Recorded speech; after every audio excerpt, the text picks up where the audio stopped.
Did you know that for a brief moment in history, Pepsi, the soda company, had the sixth largest military in the world? No, this isn't a joke. Let's rewind to 1989. During the final years of the Cold War, it all started back in 1959 when Pepsi made a splash at the American National Exhibition in Moscow.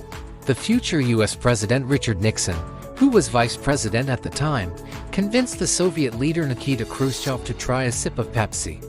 Khrushchev loved it, and suddenly, millions of Soviet citizens wanted a taste of this Western soda. There was just one big problem: money. The Soviet ruble wasn't accepted on the world market, so they couldn't just buy the Pepsi concentrate. But the Soviets were resourceful. Their solution: trade. For the first deal, they traded Stolichnaya vodka, which Pepsi then sold in the United States. This arrangement worked beautifully for years. But by the late 1980s, the deal was up for renewal.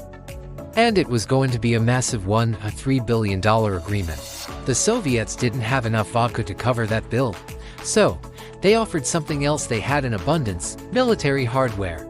And a truly historic deal.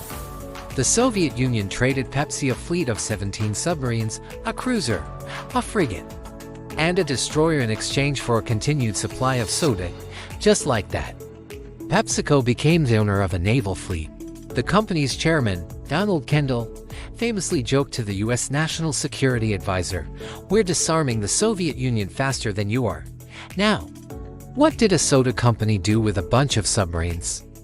They weren't planning on launching a Cold War on the high seas. The vessels were old and not exactly battle-ready. Pepsi quickly found a buyer, a Swedish scrap recycling company. They sold the entire fleet for scrap metal. So, while Pepsi's reign as a naval power was incredibly short-lived, it remains one of the most bizarre and fascinating footnotes in business and world history. It's a story that proves sometimes the thirst for soda can lead to some truly unbelievable deals. Who knew the Cold War had such a refreshing side? Thanks for watching. And don't forget to like and subscribe for more amazing stories.